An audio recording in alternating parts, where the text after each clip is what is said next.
We've always been highly involved in everything creative surrounding the music because it's the source of what we're doing.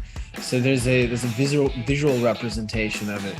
There's a sort of production aspect to it, and so we've always been really involved with the visuals and the external creativity sort of surrounding the music. All right, my rock and roll brothers and sisters, I'm Taryn Daly, and I'm so excited for an Audacy check-in with Danny and Jake from Greta Van Fleet. What is up, my dudes? Hello. How are we?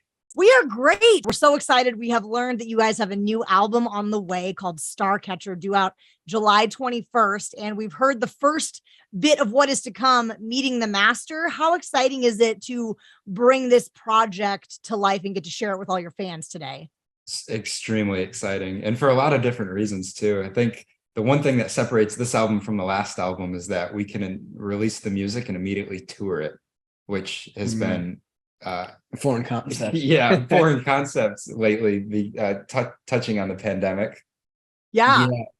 I mean, I think it's really amazing. We've sort of crafted this record over the period of last year, and so yeah, like what Daniel's saying is we, finally get to put something out and then actually go out and immediately play it. And then there's a beauty about the immediacy of that. It's like, the music's there and we're is equally inspired as the people who are listening to the record, and we get to go perform these pieces of music live. So. Yeah.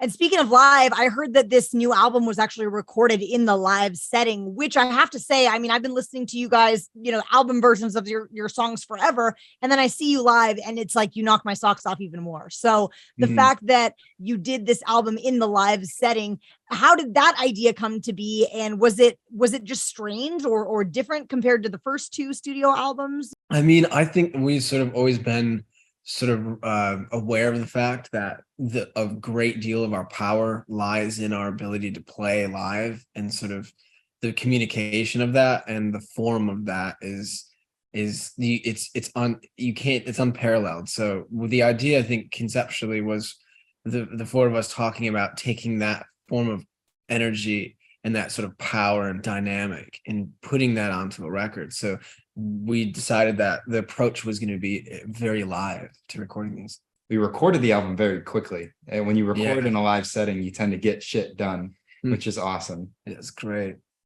Well, this first song, Meeting the Master, I mean, my entire body was covered in goosebumps from the start. And then when you hear that first note that Josh hits, it's like tears in my eyes. This is amazing. This might be, in my humble opinion, the greatest sound from Greta Van Fleet that we've ever heard. And I know that there's more on the way. When we saw the teaser video and you're in the desert, there's sand, there's swords, there's sequins. Who comes up with all of this fun imagery to bring life to these incredible, fantastic songs? Yours truly. Yeah, the four of us have kind of come up with, this is the thing, is like we've always been highly involved in everything creative surrounding the music because it's the source of what we're doing. So there's a visual representation of it.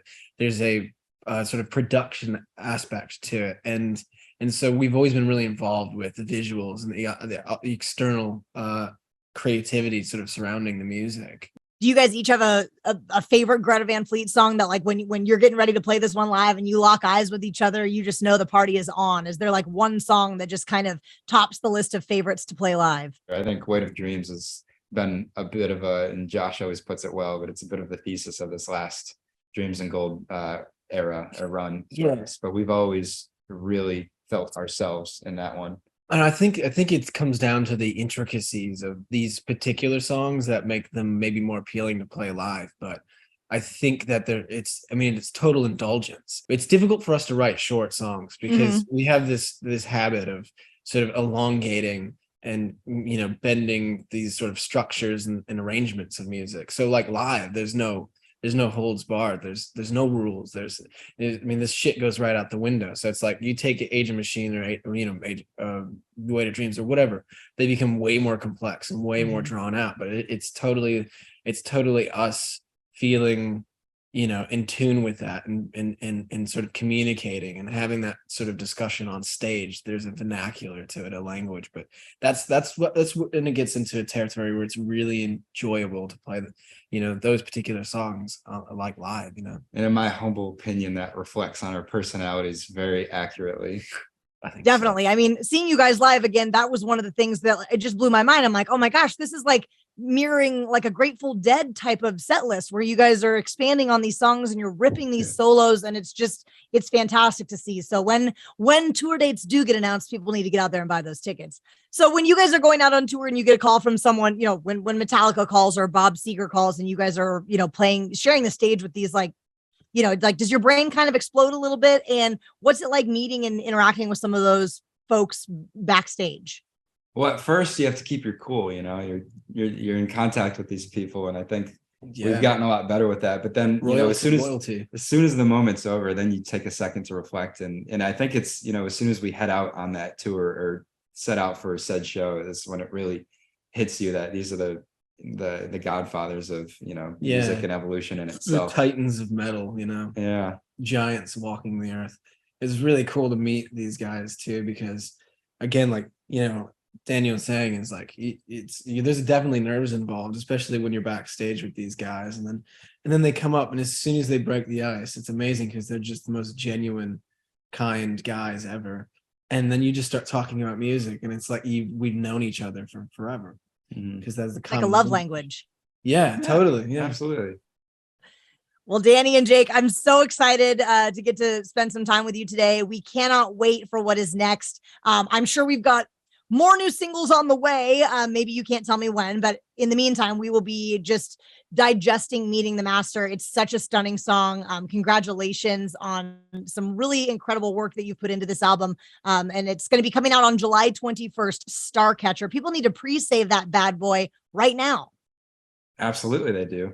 Yeah. And tour dates. I know maybe we don't have a full announcement yet, but is it coming soon? It's coming very soon. Everything's about to hit so quickly, so take your time with it all. Yeah, this summer. Small bites. We'll take small bites. But thank you guys again so much. And can't wait to see you out on the road, and have a great rest of your day. Hey, thank you. You too. Likewise.